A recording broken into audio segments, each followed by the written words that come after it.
삼성이 알면 나도 한다. 대국민 정보격차 해소 프로젝트 눈치 안 보고 하이킥 시작하겠습니다. 출연자 소개해보죠. 자, 최양호 현대경제연구원 고문 나오셨습니다. 요즘 왜 이렇게 방송을 많이 하세요? 방송을 많이 한다고 생각은 안 하고요. 또 문재인 정부의 성공을 위해서 네. 좀 빠진 부분이 있거나 또 제가 드려야 될 말씀들. 네. 초기에 지금 뭐 인수위가 없다 보니까 많은 의견을 좀 들으시라고 네. 일부러 좀 여기저기서 쓴소리를 좀 하고 있습니다. 아, 그래요? 네. 종편은 알겠는데 왜 경쟁 채널인 머니투데이 방송 이런 데 나가서 좋은 얘기를 하고 계시는 겁니까? 거기는 이제 좋은 얘기는 여기 와서 하셔야 되는 거 아니에요? 하고 이제 비트코인 같은 걸 얘기를 하고 있습니다.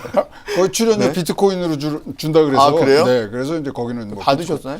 아직 지급이 좀 그거 덜 돼 보세요. 있습니다. 네. 저희가 훨씬 낫다니까요. 네. 자, 그리고 김희철 전 대구은행 부행장 나오셨습니다. 지난번에 첫 방송, 저는 방송 그 현장에서는 잘 못 느꼈는데 모니터링 하신 분들이 그렇게 호평을 하시더라고요. 부끄럽습니다. 진짜 열심히 부끄러워하시는데요. 해보겠습니다. 네, 오늘도 선전을 기대하겠습니다. 자, 그리고 처음 출연하셨습니다. 네. 김재규 동국대 교수 나오셨습니다. 네, 반갑습니다. 오늘 뭐 떨지도 않으시고 뭐 여러 가지 얘기해 주실 수 있겠네요. 근데 저는 오늘 여기 나와서 우리 경찰 실상을 좀 알렸으면 하는 바람입니다. 아, 그래요? 공무원 실상을 얘기해 주셨는데 경찰 실상만 얘기해 주시면 아니, 되는데. 그 공무원과 소방공무원, 네. 구급공무원 실상. 아, 알겠습니다. 네, 네. 자, 그러면 본론으로 바로 들어가죠. 문재인 정부가 공공 일자리 81만 개를 공약으로 내세웠습니다. 지난 대선 당시에 논란이 많았었는데 이게 결국 그대로 추진되는 분위기입니다. 최영호 고문님. 그렇죠? 그러게요. 뭐 근데 지금 뭐 거의 뭐 국정기획위원회라든가 해서 이제 굳히기를 들어가고 있는 것 같고요. 또 이제 추경이 이제 통과가 되면은 이제 뭐 정해져서 시행이 되는데 아직까지도 의견은 뭐 분분한 것 같아요.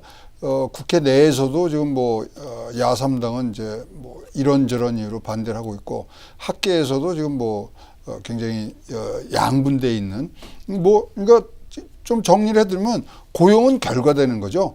그래서 이 시장을 이길 수가 없는데 마중물로서의 그런 순기능이 있지만 결국은 장기적으로 갔을 때 어떤 식으로 이것들이 재정이라든가 국민에게 다시 돌아올 수 있는가 부분에 대해서는 아직까지도 뭐 확실한 재원에 대한 답도 못 들었고 그런 대책에 대해서 아직 안 나온 거. 추경 있잖아요. 추경을 하더라도 네. 추경도 잘 이제 가다듬어 보시면은 11조지만 일자리 창출을 위한 거는 80억밖에 안 되지 않습니까? 근데 이제 그거를 가지고 지금 따지고 있고요. 야3당은 아까도 말씀드린 대로 장기적인 부분에서 어떤 재정적 플랜을 갖고 있는가 아직 시원스럽게 아직 발표는 안 돼 있다고 봅니다. 김 교수님. 네. 지금 방금 전에 최영호 고문께서 이번에 문재인 정부의 첫 추경 11조 2천억 중에 네. 일자리 예산은 80억밖에 안 된다 이런 주장을 내놓으셨어요. 네. 그건 정확하게 맞는 얘기입니다. 그런데 이제 아, 그렇습니까? 네, 네. 좀 아쉬운 게 뭐냐면은 네? 요즘 11조 추경이 마치 공무원을 그 늘리는 추경으로 이렇게 오해하는 이런 경우가 많습니다. 지금 일자리 추경이라고 이름까지 붙였잖아요. 일자리 추경인데 마치 이게 공무원 정해가는 추경으로 이렇게 국민들이 알고 있는 그럼 경우가 뭡니까? 많습니다.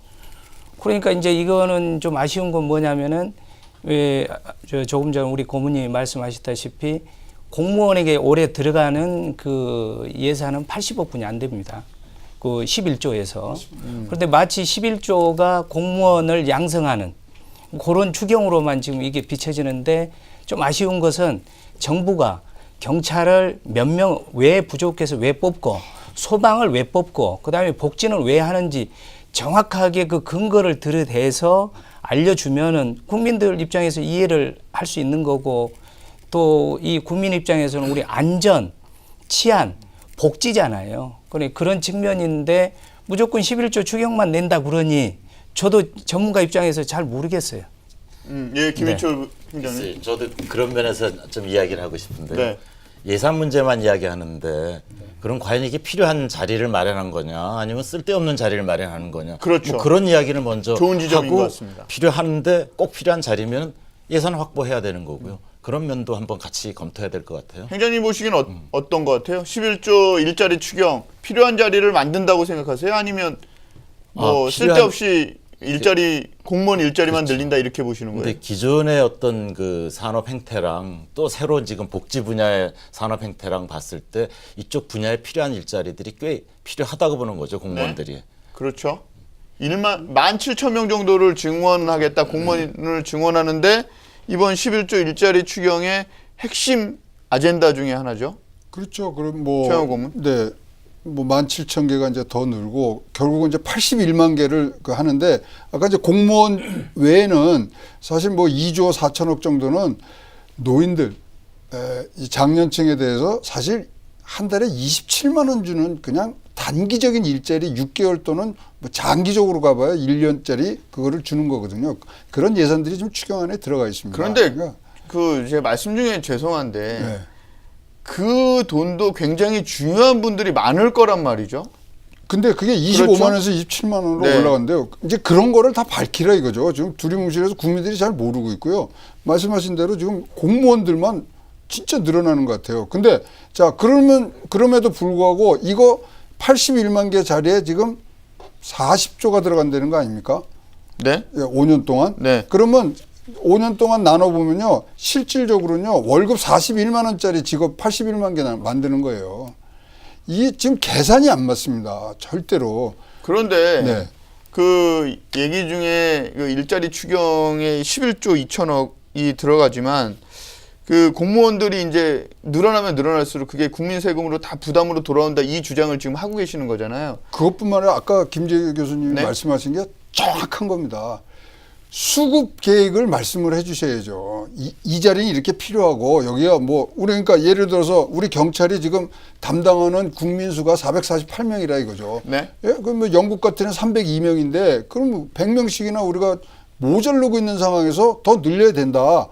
그러나 지금 현재 있는 공무원들에서도 사실 구조조정을 해야죠. 거기 필요 없는 자리들은 줄여야 될 것이고 그 숫자를 이쪽으로 돌리든가 진짜로 어떠한 큰 그림, 목표 아래서 해야 되는데 무조건 숫자만 딱 던져놓으니까 경찰 더 필요하죠. 왜냐하면 이렇게 많이 우리가 늘렸음에도 불구하고 지금 범죄는 계속 증가하고 있거든요. 그래요? 더 경찰이 증원돼야 된다고요? 그런데 박근혜 정부 때 한 2만 명 증원 계획을 세웠다가 14,000명 정도 채용을 하고 예산이 없어서 6,000명 못 뽑았단 못 말이죠. 뽑았죠. 그런데도 더 경찰이 필요하다고요? 그렇죠. 지금은 또 범죄의 형태가 다르지 않습니까? 사이버 범죄는 지난 3년간 57%가 늘었단 말입니다. 그런 거 다 진짜로 우리가 그 사이버 범죄에서 얼마나 또 그런 이 상처받는 사람들이 많습니까? 그런 것뿐만 아니라 뭐 지구대나 파출소나 지금 태부적 이런 건 분명하거든요.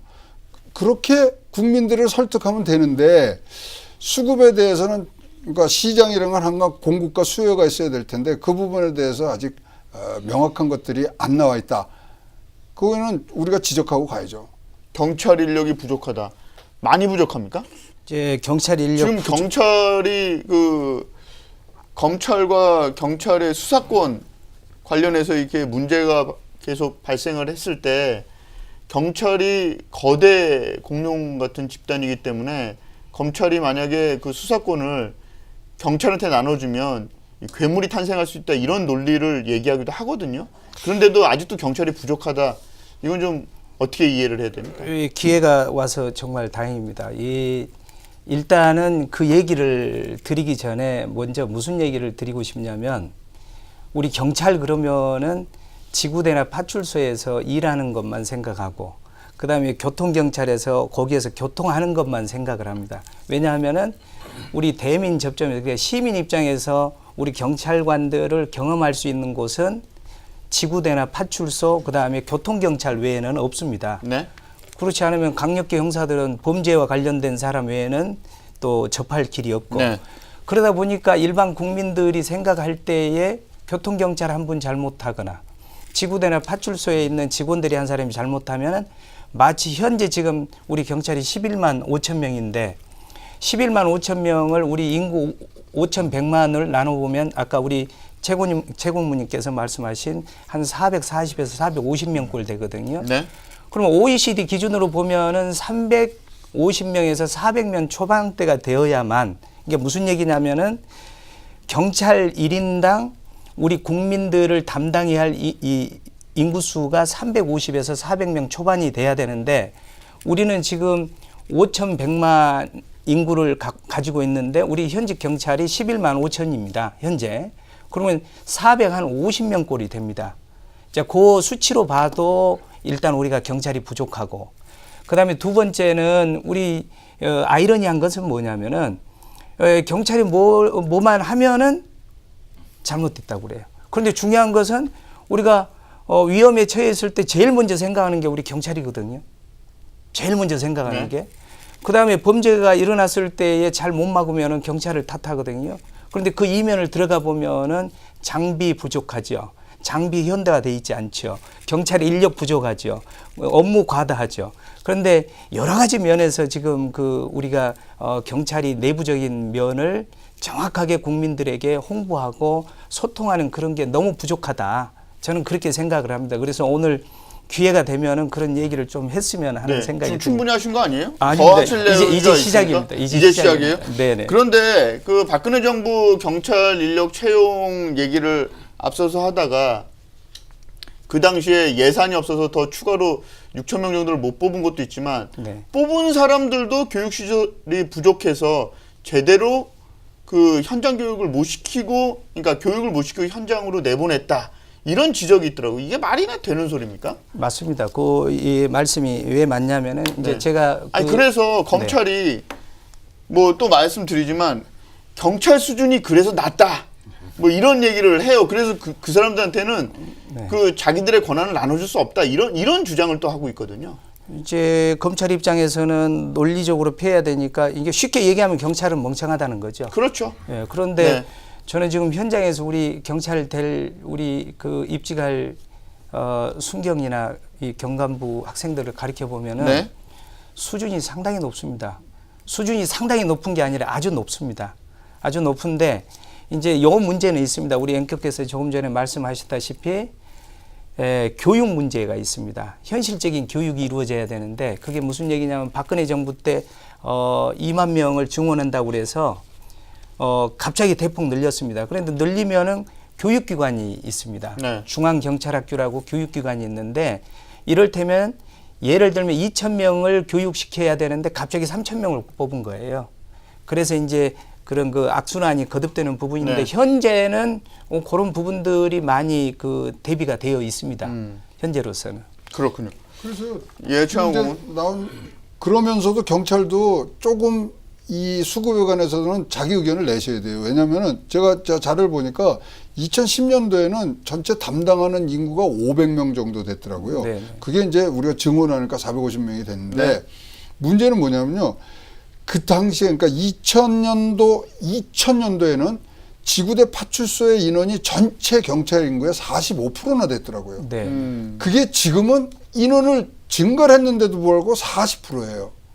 그러면 과연 경찰이 얘기한 대민봉사라든가 민중의 지팡이를 위해서 그런 이제 일선의 사람들을 많이 늘렸냐 하는 질문을 했을 때는 또 이 숫자는 다른 얘기를 하고 있거든요. 그래서 경찰도 자, 우리가 이런 조직으로 거듭나고, 사실 경찰도요, 경찰에서 변호사 자격증 갖고 40회 한 사람만 해도 200명이 넘어요. 검찰은 1000명이잖아요. 200명이라는 집단이 우수한 집단에 있어서 수사권이 와도 충분히 핸들할 수 있는 조직이라고 생각을 하는데, 그럼에도 불구하고 이런 것들에 대해서는 충분히 말씀을 하시고, 이제 장기적으로 이건 뭐 한꺼번에 10,000명씩 뽑을 수는 없잖아요. 그럼 2030년까지 우리나라 11만 4천 명을 15만 명까지 늘리겠다. 그래서 차분차분 이렇게 나가야 되는데 좀 훅 쓸려서 가는 거 아닌가, 그런 걱정이 말씀 있습니다. 중에 나왔던 그 얘기는 경찰 인력을 더 늘렸는데 대민 현장에 가는 인력들은 오히려 퍼센테이지가 줄고 퍼센테이지는 줄었죠. 나머지는 그러면 책상머리에 앉아가지고 영감 행세를 하고 있다, 뭐 이렇게 생각해도 되는 겁니다. 그거에 대해서는 제가 그런 거죠? 제가 말씀. 예. 네네네. 교수. 네네네. 요거는 이렇게 설명을 좀 드리겠습니다. 저희가 1991년 이전에는 보조기관이었습니다. 그런데 우리 국민들이 생각하는 거라든가 지금 뭐가 현재 보조기관이라는 거죠? 경찰이 우리 국민의 보조기관이었습니다. 그러니까 정책 결정이라든가 심의 의결은 네. 위에서 하고 경찰은 시키는 업무만 집행하는 그런 보조기관이었는데 네. 1991년부터 우리가 관청으로 승격이 됐습니다. 우리 경찰이 관청으로 승격을 되다 보니까 심의 의결도 하고 요게 외부에 표시도 하고 집행도 하는 그러한 권한을 받게 되었습니다. 그러다 보니까 그 전에는 보조기관이었을 때는 안에 행정 업무를 할 필요는 없잖아요. 시키는 일만 하면 그때 되니까요. 치안본부였나요? 그렇죠. 치안본부였습니다. 치안본부에서 1975년부터 네. 치안본부로 승격이 됐습니다. 그런데 지금 우리 국민이나 우리 일반적으로 알아야 될 게 뭐냐면 우리 경찰이 지금 정책 결정 관청으로 승격이 됐기 때문에 정책 결정이 이루어지다 보니까 업무를 내부 업무하는 행정 업무를 하는 비중이 늘어났습니다. 늘어났는데 우리 국민이 생각할 때는 대민 접점에 있는 그 업무를 행해야 된다. 그러니까 앞뒤가 안 맞는 겁니다. 왜냐하면 회사를 운영해도 나가서 파는 사람이 있으면 안에서 기획하는 사람도 있고 살림살이 하는 사람도 있고 네. 그래야 되는데 이런 부분들은 다 없애버리고 왜 아까 책상머리에 앉아서 네. 영감 행세하는 이제 이 얘기는 좀 논리적으로 안 맞습니다. 그래서 더 구체적으로 제 표현이 마음에 안 드셨습니다. 별로 마음에 안 듭니다. 왜냐하면은 정말 그 경찰청을 예로 하나 들어보면요. 네. 경찰청의 인구 경찰 인원이 정말 많다고 그러거든요. 그럼 거의 1,000명 정도 되거든요. 네. 그럼 왜 경찰청 그 행정 업무 인력을 늘리느냐 그러는데 제가 알고 있는 경찰청에서 업무하는 사람들 거의 정시에 퇴근 못 합니다. 기획 업무를 해야 되잖아요. 왜냐하면 관청으로 승격이 됐기 때문에 경찰이 요즘 해양경찰도 살림 잘못했다고 그래서 잠시 갔다가 다시 왔잖아요. 망했다가 다시 왔잖아요. 우리 경찰도 살림 잘못하면 망하는 거거든요. 그럼 기획 잘해야 되잖아요. 네. 근데 제가 네. 예, 김희철 행장. 기업 쪽에서 보는 시각에서는 네. 그럼 예전에 관청이 되기 전에는 기획 업무가 없었던 거예요. 그때는 누군가 했었을 거 아니에요. 그렇죠. 이제 그 인력은 어디? 그러면 만약에 우리가 국가 공무원들이 관청이 많아지면은 인원이 엄청 기획 행정하는 인원이 많아진다는 거네요.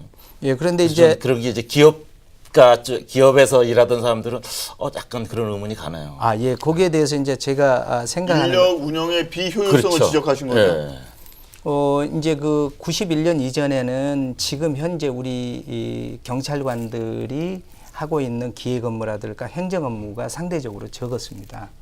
그런데 관청이라는 그 의미 자체가 심의 의결해서 공포까지 하는 권한을 주거든요. 그러는데 91년 이전에는 집행만 하는 업무를 절차가 복잡해져서 네네 그런 것도 있고. 그러면 이제 절차가 복잡해서 인원이 많이 필요하다. 우리 아니, 기업 쪽에서 일하던 사람들은 막 절차가 복잡해서 인원이 필요하다는 것도 플러스가 되지만 지금 국민의 의식 수준 높아지고요. 아까 말씀하신 대로 범죄가 대단히 그 치밀해지잖아요. 거기에 대응을 해야 되잖아요. 그러면은 권총 차고 나가서 움직이는 것만이 경찰이 하는 게 아니거든요.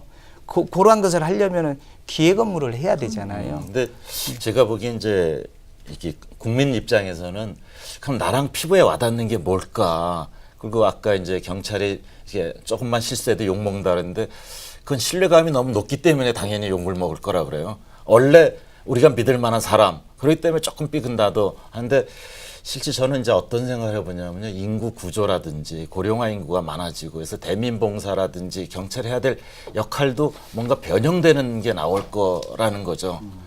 그렇죠. 이렇게 집에 이렇게 노인 인구들이 많아지는 것에 따라서 이렇게 대민봉사 그것도 변할 거고. 그래서 그런 예측 가지고 수요 예측을 좀 하고 그렇게 이야기해주면 국민들은 나한테 와닿는구나. 경찰뿐만 아니고 공무원도 공무원도 동일한 맞습니다. 로직이 적용될 것 같습니다. 그렇죠.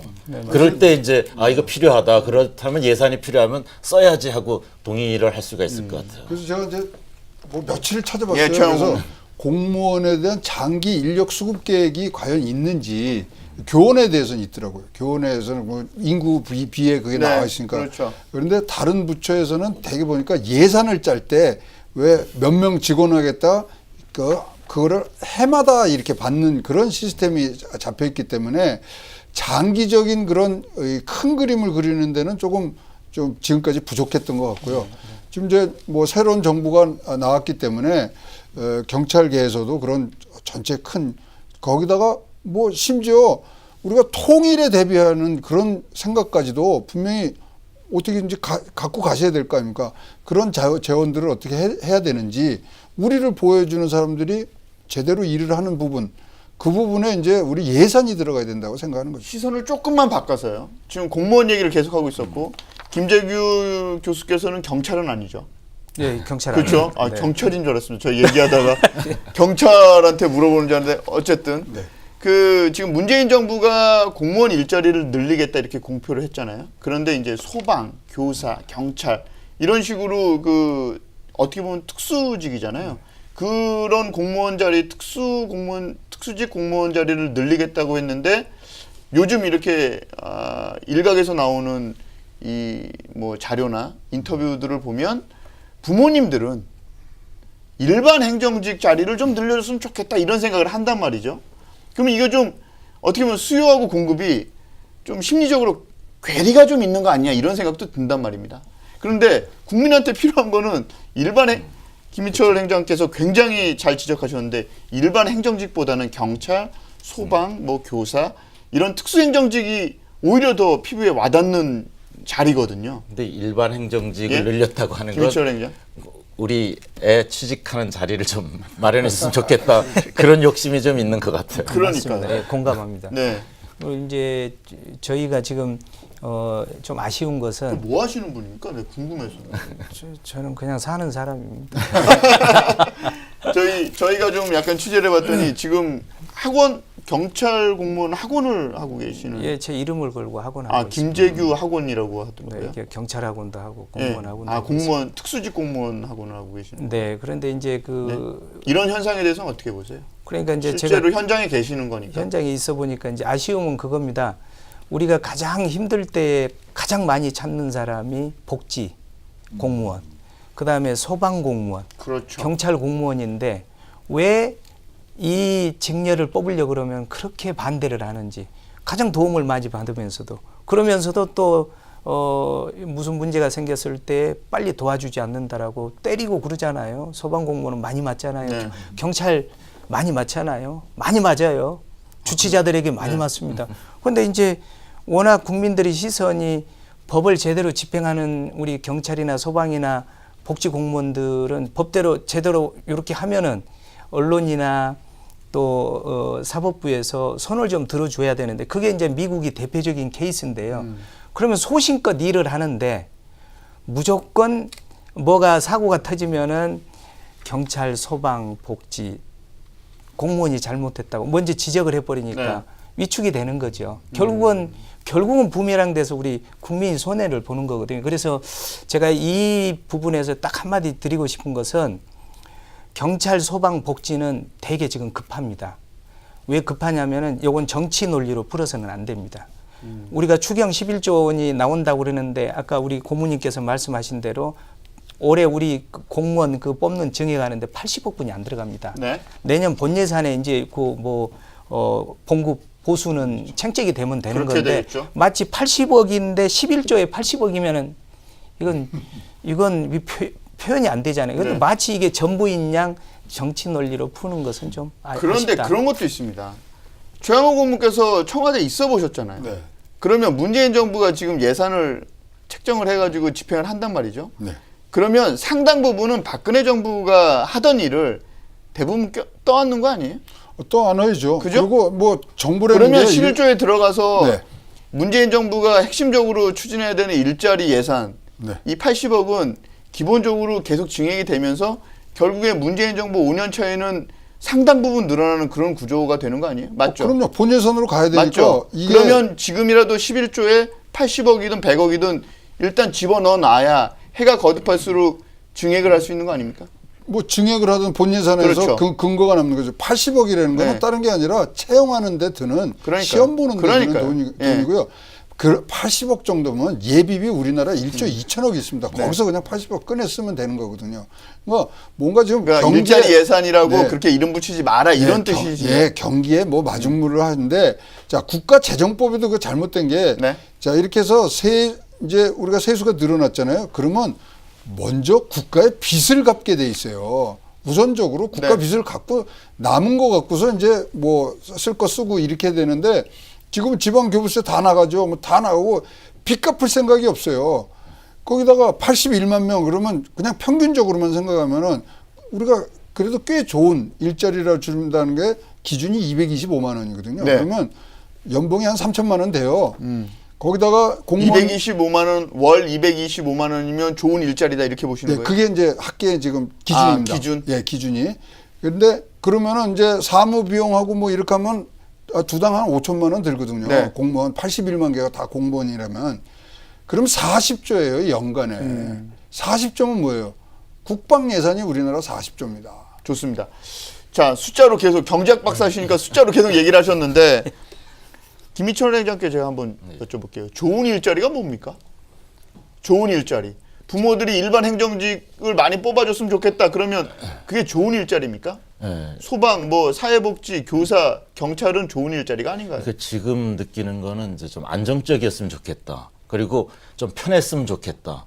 그런 게 좋은 일자리로 가는 것 같아요. 그래서 예전에 이제 대기업이 좋은 일자리였다가 또 요새 대기업에서 빠져나오는 사람들이 많잖아요. 네. 내 생활이 좀 편해야 되겠다 하는. 그래서 좋은 일자리 개념이 이제 개인마다 차이는 있겠지만 사회 트렌드의 흐름은 일찍 퇴근하고 위험하지 않고 좀 편하고 눈치 안 보고 뭐 이런 식으로 가고 있는 것 같아요. 세상에 그런 일자리가 어디 있습니까? 그걸 공무원이라고 생각하고 있는 공무원, 거죠. 그러니까 공무원이라고 생각하는데 어떻게 생각하세요? 그 김재우 교수께서는 직접 그것도 이 공시생들을 교육시키고 있으시잖아요. 그렇죠. 공시생들이 생각하는 이 공무원은 일단 안정감, 이게 안전한 일자리, 네. 예, 그다음에 그 미래가 보장된다라는 거. 그런 근데 것들인데 중앙부처 공무원은 50세만 돼도 나가야 되는데 그렇죠. 그걸 왜 막상 모르는 들어가 거예요? 보면은 공무원분들이 일부는 편한 분도 있겠지만 네. 우리나라 공무원이 평균치로 보면은 고생을 많이 하는 자리거든요. 그런데 단지 제가 이제 현장에서 가르쳐 보면은 딱 이유는 요거인 것 같습니다. 정년이 보장되고, 그 다음에 혹시 월급이 안 나올까라는 걱정을 안 하고 현실적인 겁니다. 네. 이게 네네.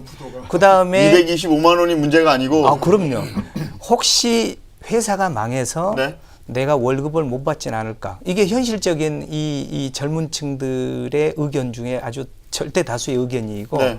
그 다음에 이제 공무원을 이제 그만두게 되면은 연금이라는 부분이 우리가 국민연금 가지고 살 수 있습니까? 못 살잖아요. 그리고 연금이라는 그런 부분하고 공무원 연금 그렇죠. 네. 그 다음에 대한민국이 망하지 않는 한은 공무원은 살아 있다라는 그러한 이유.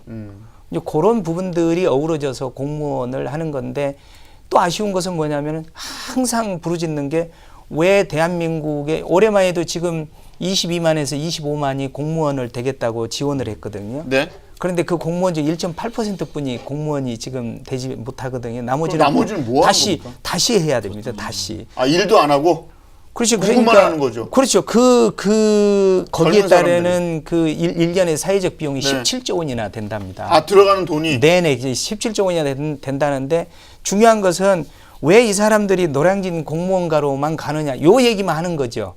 그러면은 못 가게 만드는 것은 정부잖아요. 국가잖아요. 국가가 못 가게 만들면 되잖아요. 지금 국가가 일자리도 만들어준다는데 왜 갑자기 국가 탓을 하시는 겁니까? 아니 제가 말하는 국가 탓은 뭐냐면은 네. 이 젊은 청춘들이 노량진으로 가라 그런다고 가는 것도 아니고 너 여기로 가라 그런다고 그래서 가는 게 아니잖아요. 부모님이 시켜도 안 하는데요. 그러니까 저는 무슨 얘기냐면 네. 왜 젊은 청춘들에게 책임을 돌리는 얘기죠. 제 입장은 무슨 얘기냐면은 노량진 공무원 시장을 가라 그래도 다른 질 좋은 일자리가 있으면은 안 간다는 거죠.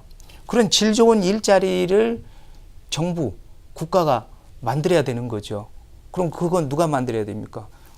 국회의원 정치하는 분들이 정책 잘 입안해서 그걸 행정부에서 살림하는 사람들이 살림을 잘해서 공공 일자리 질 좋은 일자리들 많이 만들어내면 누가 공무원 하려고 이렇게 힘들게 고생하면서 노량진으로 컵밥 1,500원짜리 먹으러 가겠습니까? 저는 그 근본적인 것을 해결해야 된다고 보는데 자꾸 앞에 것을 다 잘라버리고 그 자체만 보고 청년들에게 자꾸 그 얘기만 하니 청년들이 얼마나 답답하겠습니까? 저는 이거를 제가 우리 젊은 청춘들한테 자꾸 들은 얘기거든요. 네. 왜 우리에게만 이런 얘기를 하느냐. 좋은 일자리 주면 우리 오고 싶어 오라고 해도 안 온다. 누가 세상에 공부하고 싶은 사람이 있겠느냐 이 얘기거든요. 김희철 행장께서 일전에 그런 얘기를 하신 게 딱 떠오릅니다. 김재규 교수께서 말씀하시는 내용을 들으면서 에듀푸어라는 단어를 한번 쓰셨어요. 그렇죠. 어떻습니까? 에듀푸어 공시족들에게도 네. 에듀푸어가 있죠. 왜냐하면 아까 이제 김재희 교수님 그 말씀 돈은 쓸 거 아닙니까? 공시족들도. 그렇죠. 예.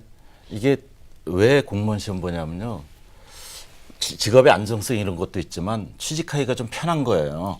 뭐냐면은 첫 번째는 스펙이 없어도 되는 거예요. 그렇죠. 그다음에 공정성이 보장돼 있다. 그리고 목표가 뚜렷하다. 목표가 뚜렷하다는 게 왜 그러냐면요. 대기업에서 떨어지는 실제 대기업 가는 확률도 우리나라 평균적으로 2.2%밖에 안 돼요. 이렇게 비슷해요. 공무원 가는 거나 대기업 가는 확률이나. 근데 대기업에서 떨어졌을 때 왜 떨어졌는지 모른단 말이에요. 스펙이 뭐가 필요한지 네. 잘 모르고. 근데 이거는 스펙 필요 없다. 그리고 공정성을 의심할 게 없다. 그다음에 목표가 나와요. 내가 점수를 몇 점 맞았는데 1년 더 하면 이 점수는 올리겠지. 그러니까 자꾸 도전하는 거예요. 그래서 보통 이 도전을 몇 년 동안 투자할 가치가 있냐고 젊은 친구들 오니까 5년으로 보더라고요. 근데 5년이란 세월이 사실은 5년 동안 산업인력으로 써야 될 이걸 못 쓰는 거잖아요. 그렇죠. 그리고 5년 동안 생활하면서 또 매몰되는 비용이 있잖아요. 근데 그 매몰되는 비용을 또 부모가 되고 부모가 돼야 되죠. 그 부모는 은퇴해야 되는데 자녀가 공시적으로 들어가 버리니까 그 비용 되느라고 또 허리가 휘고요. 그리고 그러니까 그래서 그런 부모들을 도와주기 위해서 또 세금으로 11조 2천억 중에 그렇죠. 노인 지원 일자리. 비용이 또 일자리가 또 마련돼서 노인 지원이 이루어지고요. 거의 이제 뭐 경제부총리 수준으로 올라가신다 이제 그림 보시는 게. 네. 그러니까 아까 제가 말씀하신 대로 좋은 일자리 얘기했지 않습니까? 그런 게 있으면은 안 온다 이거죠.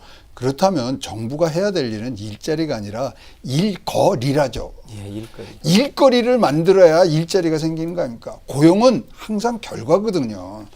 그래서 그런 뭐 지금 4차 산업혁명 얘기도 하고 그러지만 그런 데서 일거리를 어떻게 갖고 갈 거냐를 더 논해야지 일자리. 그리고 이거는 분명히 지금 굉장히 뭐 2만 명, 3만 명을 뽑았다 이거죠. 5년 뒤에는요 공무원 채용 동결입니다. 그러면. 4차 산업혁명 말씀을 지금 하셔가지고 네. 갑자기 또 생각난 게 있는데 이명박 정부 시절에 그 보니까 구급 시험에다가 수학, 사회, 과학 이런 과목을 집어넣었다고 하더라고요. 이게 공무원 일하는 거하고 무슨 상관이 있는 겁니까? 이게 제가- 이런 과목 때문에 또 교육을 시켜야 된다면서요? 예, 제가 그 부분은 현장에 있으니까 네, 김재규 교수. 간단히 말씀을 드릴게요. 예, 예를 들면 경찰을 예를 들어보면은 경찰은 법을 집행하는 기관이잖아요. 그럼 법을 많이 알아야 되잖아요. 그렇죠. 근데 법을 많이 알아야 되는데 이명박 정부에서 고등학생들을 졸업하면 바로 이 기회를 준다고 그래가지고 국어, 사회, 과학, 수학, 그 다음에 경찰이 전담을 한 형법이나 형사소송법, 뭐 경찰학, 수사 이런 부분을 다 선택 과목으로 집어넣어 버렸어요. 아, 가장 필수적인 과목을 네네. 그러니까 예를 들어 경찰 그러면은 경찰은 법을 그건 집행해야 도대체 되니까. 무슨 일을 하신 겁니까?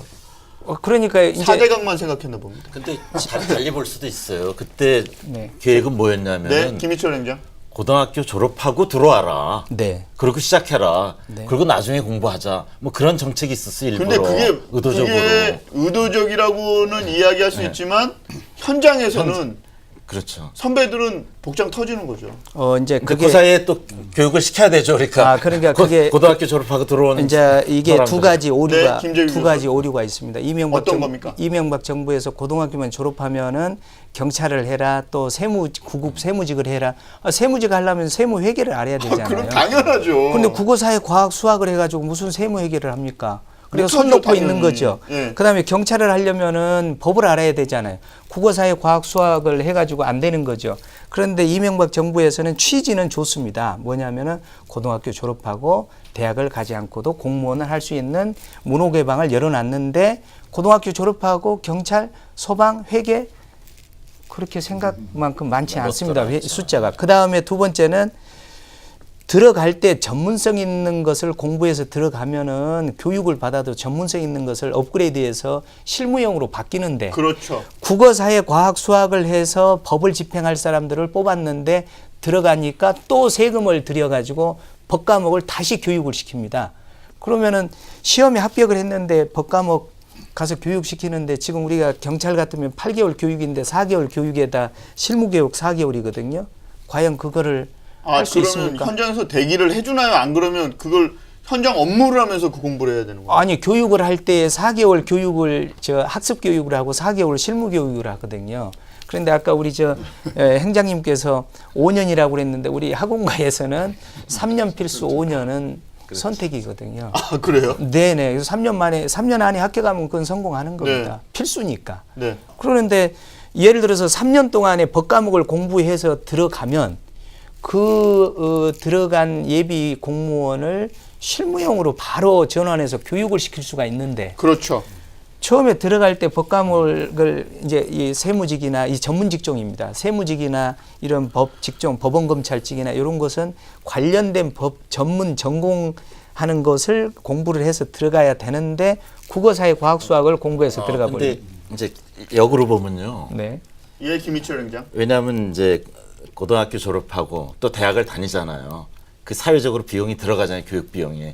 근데 고등학교 졸업하면서 자질이 괜찮다는 사람 뽑아서 국가에서 교육을 시켜주면 사회 전반적으로는 사회에서 들어갈 교육 비용이나 국가에서 들어갈 교육 비용이나 전체로 하면 더 효율성이 있다는 거죠.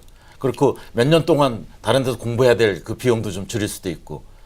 사실은 저는 이제 어느 게 더 맞냐는 것보다도 이 일자리가 어차피 없어요. 4차 산업 때 일자리가 점점 없어져. 그래서 제가 가끔 그 이야기를 해요. 이소우화가 있잖아요. 팔려가란 당나귀 이야기. 그래서 아버지가 타고 가니까는 뭐 자식이 못된 놈이다. 그래서 자식 타고 가니까 아빠. 근데 노인 일자리 하면은 아빠가 타고 가야 되는 일자리고요. 네. 또 청년 실업 이야기면 아들이 타고 가는 일자리인데 이 당나귀도 팔려가는 당나귀예요. 좀 있으면 없어질 당나귀예요. 그래서 이거를 서로 주장을 할 게 아니라 어차피 감내해야 되는 서로 이렇게 배려하고 고통 분담하게 해야 되는 부분이 있어요. 그 부분을 좀 강조를 해야 될 사회 공감대가 좀 있어져야 되는 거 아니냐. 근데 저희 연구원에서 예, 이제 최영공은? 시뮬레이션도 하고 찾아봤더니 세대 간의 자리를 놓고 싸우는 거는 우리가 생각하는 것 같이 그렇게 극심하지가 않습니다. 다 이 분야가 다르고요. 그다음에 우리가 이제 놀라운 그런데 건 왜 그런 프레임이 만들어진 그거는 거죠? 누군가가 세대 간의 그런 세대 간의 싸움으로 붙인 거예요. 근데 그거 나올 때는 임금 피크제 때 왜냐하면 그 남는 돈으로 사람을 뽑으려고 하니까 거기서 굉장히 연장이 됐죠. 업무 연관성은 전혀 없습니다. 같은 직종을 하는 근데 것도 실제 아니고. 기업에서는 정년퇴직을 늘리니까 신입 직원을 못 덜 뽑았죠. 뽑는다. 그거처럼 같은 논리는 그런 거는 맞잖아요. 그걸 바로 적용이 되지만 직종 간의 직무 간의 관계는 전혀 없었다는 거죠. 아, 근데 그렇군요. 우리나라가 지금 처해 있는 그 상황 중에 저는 굉장히 심각하다고 생각하는 게 지금 3년, 5년 이렇게 하지만 우리가 평균 취업 연령이요 29.2세예요. 와, 영국- 거의 30세 돼야 일을 시작하는 거네. 그렇죠. 군대 갔다 오고 준비하고 그런데 자 영국은 20.2세에 일을 시작합니다. 미국 21세에 일을 시작하거든요. 그럼 우리가 딱 글로벌에서 붙었어요. 쟤네는 8년 내지 9년간의 현장 경험을 갖고 우리랑 동일 직급에서 붙는다고 생각해 보세요.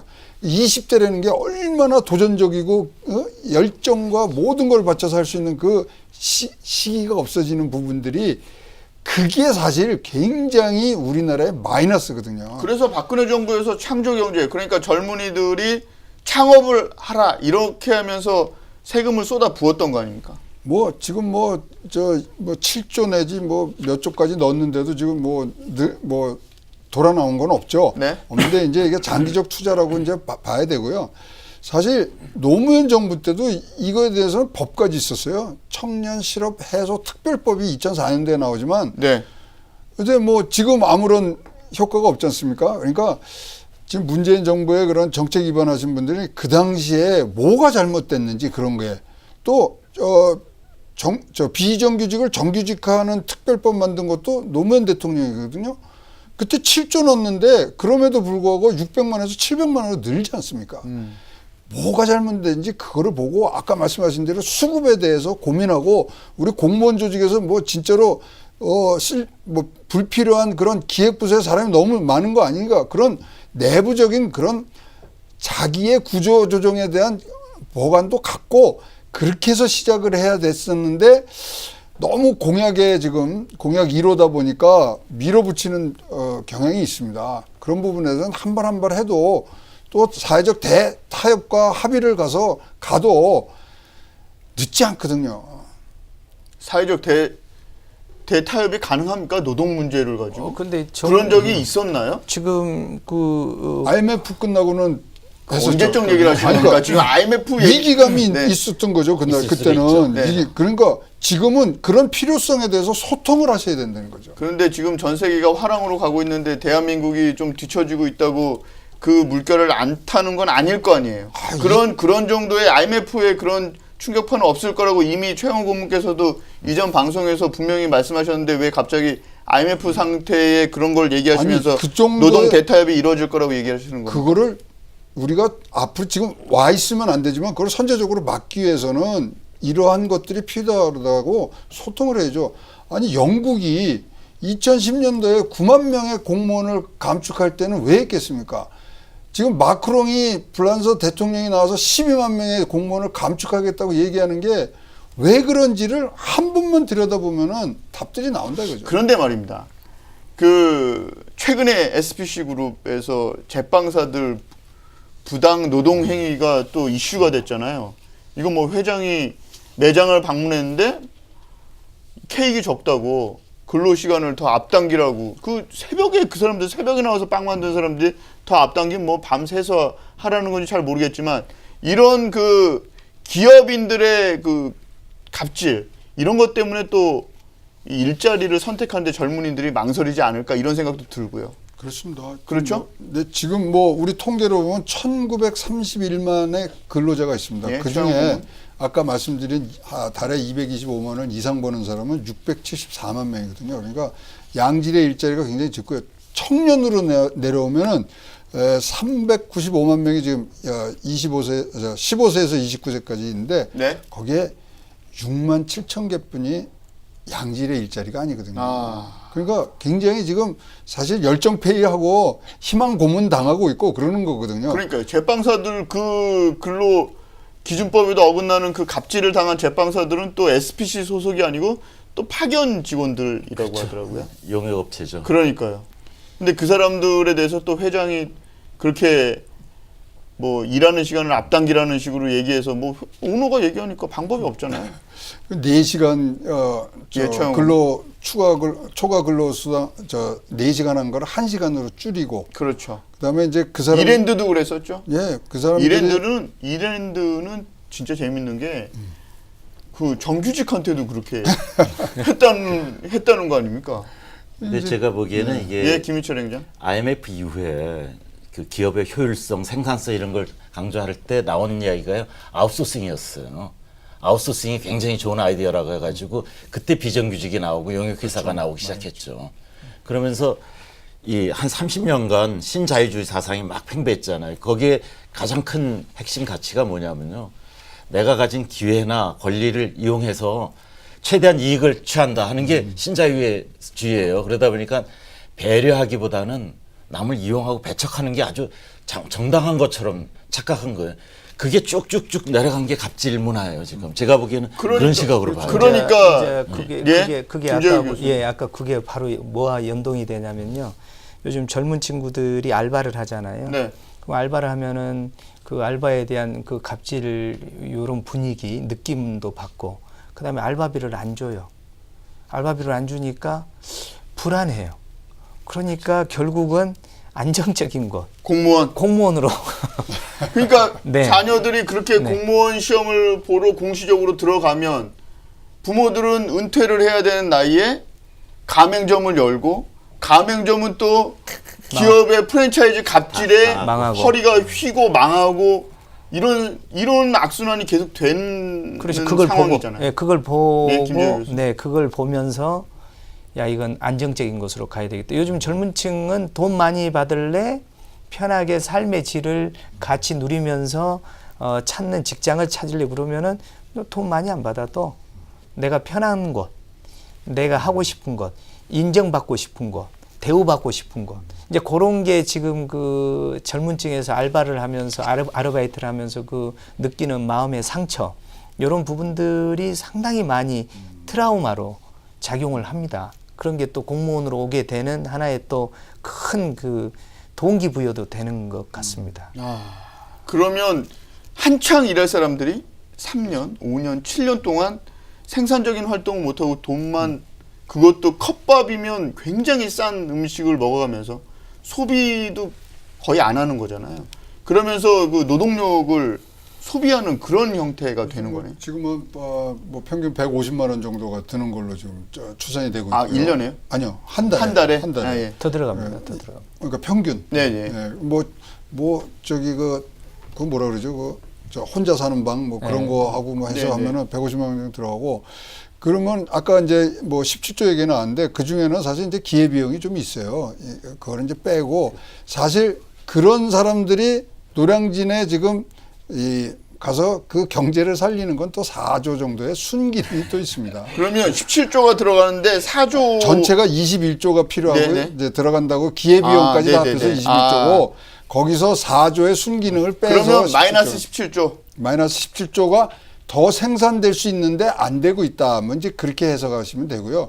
아까 굉장히 좋은 말씀해 주셨는데, 저희도 이제 그 사람들하고 인터뷰해 보니까 사실 고용의 안정성보다는 네. 아까 말씀드린 스펙을 안 보고 시험 성적으로 하기 때문에 대기업보다 좀 더 공정당당하게 공평하게 뽑는다는 생각을 가진 게 공무원 시험을 보는 이유 중에 넘버원이에요. 근데 저희가 이제 예, 김민철 기자. 저희는 이제 가정경제 법인 문제 상담하다 보니까는 공무원 그 공시족들을 가끔 만나게 돼요. 왜냐하면 시골에서 올라오면 기본 생활비가 100만 원이에요. 그리고 예전 같으면 책 사들고 절에 가서 공부해도 되는데 지금 정보 시대이기 때문에 강의도 들어야 되고 모의고사도 치러야 되고 그 비용이 또 들어가요. 그래서 실제 있었던 사례인데 공무원 준비하면서도 공부에 몰두를 못하는 거예요. 알바를 계속 뛰어야 되는 거예요. 근데 이제 마지막 시험을 한 2달 남겨놓고 대부업체에서 돈을 끌어다가 쓰면서 알바를 안 하고 승부수를 던진 거죠. 근데 떨어졌어요. 이제 생활비에다가 이제 이자까지 벌어야 돼. 그러다 보니까는 공부는 이제 못하고 이제 생존 게임으로 들어가 버리는 거예요. 다행히 그래도 집에 시골이라서 부모가 알고 내려와라 그러는데 얘는 내가 5년을 여기다 투자를 했는데 이걸 버리고 시골을 내려간 자존심도 상하고 뭐 이런 것 때문에 그런 경우 있었잖아요. 어머니가 데리러 떨어진 아들을 공무원 시험 떨어진 아들을 데리고 갔는데 자살했잖아요. 그 가는 차 안에서 자살했다 그랬네. 네. 그러니까 우리가 취준생이 69만 명 정도 되는데 지금 공시족이 한 35만 명에서 뭐 50%가 넘었다는 얘기입니다. 그러니까 그렇게 구급 시험 뭐 등등의 이런 그 공무원 시험에 취준생의 50% 이상이 이 자기의 청춘을 바치는 게 사실 문재인 대통령이 만들고 싶은 나라다운 나라는 아닌 것 같아요. 그건 아닙니다. 그렇기 때문에 진짜로 뭐 1.8%의 그런 확률을 갖고 로또 맞듯이 가는 그거는 진짜 공무원에 맞는 사람들이 가는 거고요. 그러니까 일거리가 있어야 되는 거예요. 일자리가 아니라. 그래서 예, 정확한 교수. 것은 우리 젊은 친구들이 청춘을 바쳐가면서 노량진에서 컵밥을 먹으면서 공부를 하는데 계속해서 언론에서는 왜 니네들은 그런 컵밥을 먹으면서 청춘을 바치느냐, 답답할 일이죠. 우리가 여기 오지 않게끔 근본적으로 질 좋은 직장을 만들 수 있는 환경만 되면 오라고 해도 오지 않습니다. 이 친구들은 울며 겨자 먹기 식이에요.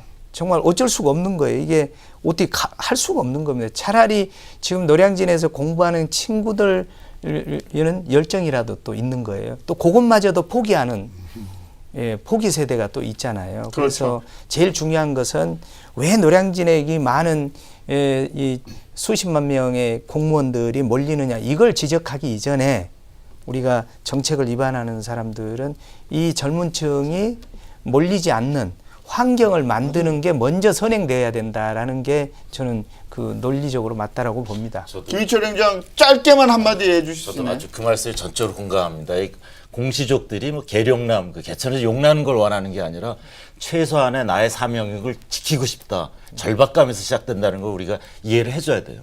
저는 정책을 할 때도 그런 면을 명확하게 알아야 된다. 뭐 이런 선택의 여지가 없었기 때문에 그걸 했다는 그런 면도 있다는 걸 우리가 인정하고 봐야 된다는 거죠. 알겠습니다. 선택의 여지가 없어서 공시족을 선택했다. 알겠습니다. 자, 벌써 시간이 다 됐습니다. 이 공시족 문제는 저희가 다시 한번 다루기로 하겠습니다. 다음 시간에 다시 뵙겠습니다. 삼성이 알면 나도 안다. 눈치 안 보고 하이킥. 저희가 준비한 내용은 여기까지입니다. 진행의 이영준이었습니다. 고맙습니다.